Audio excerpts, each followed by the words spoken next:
Hi, I'm Chris Glover, the NDP critic for technology and innovation. Welcome to Tech Talks.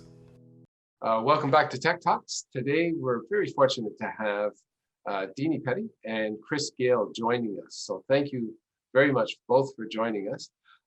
Chris Gale is the CEO of Angus Systems, which is an engineering company that operates a software platform for multi-tenant office commercial real estate with nearly 3 billion square feet of commercial property that has endorsed its platform. And Chris was at one time one of the top 10 professional golfers in Canada. He's a father of 2 daughters, and he's an active philanthropist for underprivileged women and children, both in Canada and around the world. Deanie Petty is an iconic Canadian television and radio host. At the age of 22, her career started when she was wearing a pink jumpsuit and working for the Toronto radio station CKEY. She became the first female traffic reporter to pilot her own helicopter, and she has clocked more than 5,000 hours as pilot in command of a Hughes 300. She went on to co-anchor City Post News and then was a television talk show host with the very popular program City Line at City TV and later the Deanie Petty Show on CTV. And Deanie will be co-hosting this episode of Tech Talk. So thank you very much for being here, both of you. My pleasure. Chris Gale, you've created a contact tracing app. And if it were implemented right now, it would help us deal with this COVID and get out of it a lot more quickly. But you've also said that if there ever were another pandemic or a bad seasonal flu, that we could get a handle on it quickly and prevent the wild spread that's happened with COVID. Can you just kind of explain how that's going to happen? Yeah, it's simple. So we have a robust, secure, private, fully encrypted, including at rest, contact tracing platform that can be implemented in a few minutes for a business, can be implemented in a few, well, not seconds, but certainly a few minutes for a person. And then on the other side, you have OLA, which is for individuals. They can download it. They can be registered within a few minutes, a minute perhaps. The kids are probably going to be registered within a few seconds because they're so fast on the keyboard and they're innately intuitive with apps. And then every morning, the child or the mom who has a dependent as a child, if the child doesn't have a phone, they can do this through the web or they can do it through their phones, whatever technology they have. They just simply fill out at the moment, it's a COVID form. In time, it will be a health screening form. And they declare themselves healthy. You mentioned that you would be able to prevent another pandemic or another bad flu from spreading wildly.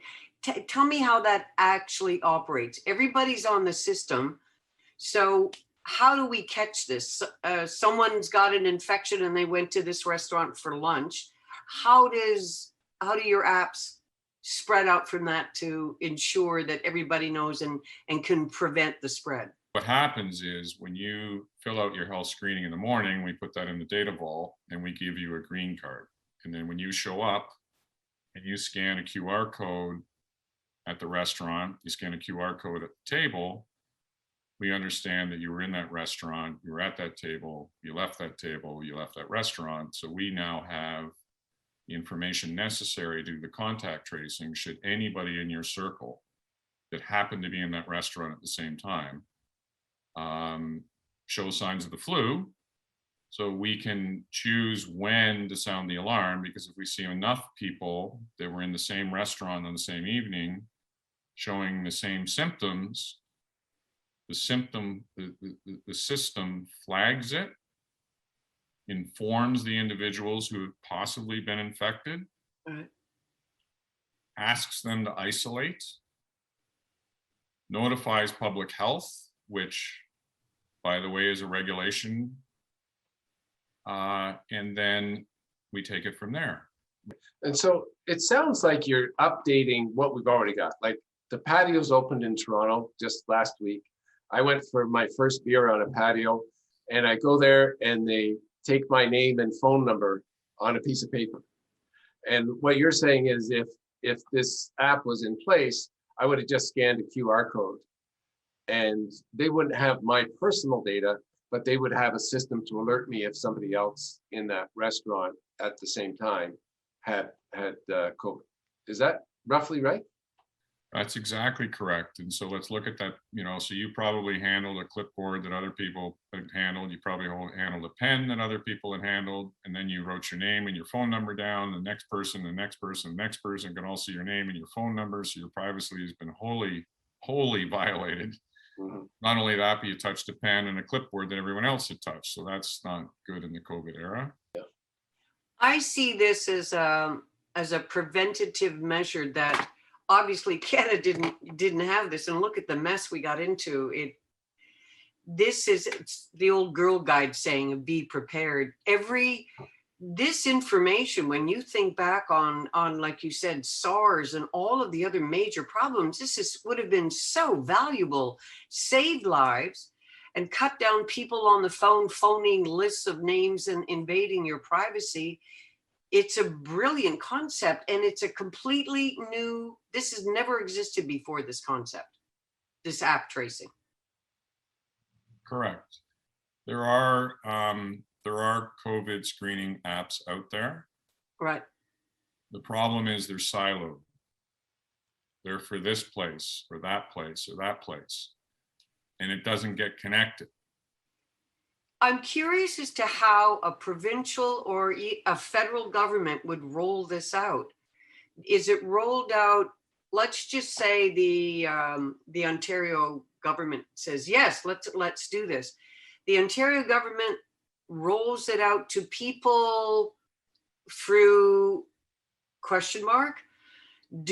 do we roll it out? What's the easiest way to do this? If the government says we're in, let's go. Well, the easiest way is to legislate it. But even without that, if the government was to recommend it, then it's a few minutes for each business and a few minutes for each person. So, but how do you get it to each person? Do we use, does the government have everybody's email? Can they contact? No, that's the beauty of it, is they just register themselves. Okay, so so I'm the government, I have it, I say to the population of Ontario, get this, and businesses come and get it. It's free, and it's going to do this for you, and there'd be a stampede. We hope so. Yeah. And we're ready for the stampede. We're in the cloud, we're completely secure, we're completely private. What is the government's role in building our tech ecosystem? I see there's 7 jobs advertised at your company. So I want to know, what is the government's role in attracting talent, attracting innovators, and attracting entrepreneurs to Ontario's tech ecosystem? That's a great question. And it's really simple to answer. The first thing is keep doing what you're doing. All levels of government, because we have no issues attracting talent. Sure, with COVID we did, but that's temporary. So just keep up these incredibly progressive immigration policies, because we bring so much talent in every year that we've got a rich talent pool. And probably the best place to run a technology company would be Toronto. Maybe it's Waterloo, don't know. To keep talent, we could build a tech hub. So we could repurpose some lands that may be available at the municipal or provincial level, and we could create another Dock 72, which is amazing, which is going on in Brooklyn of all places. That sounds really, really, really interesting. I'm going to have to look into that. There's so much potential with this app. There's so much potential with technology. It's great to have you here. Deanie, it is such an honor to be interviewing somebody with you. Boy, this is something that's very, very special interview here on our Tech Talk. So, you know what, I want to thank our new interview show, the Chris Glover and Deanie Petty interview show. I think we should do this. I think it should be a running series here. I would highly recommend it, the two of you, because you do a great job. Okay. Well, look, thank you both for being here. It's been a real pleasure to chat with you, and it's been very informative as well. So thank you again. Thank you both. Thank Bravo, you. Chris Gayle. Well done. Yes. Thank you, Deanie. Thank you, Deanie. Thank you, Chris, for the time. Thank you for your passion. For it's simple with you. You just want to help people. Yeah. So thank you. Same for you, Deanie. Thank You you. just want to help people and entertain now and then. Yes. Goodbye, gentlemen. Thank you for watching. Don't forget to follow me on social media, and we'll see you next week for more Tech Talks.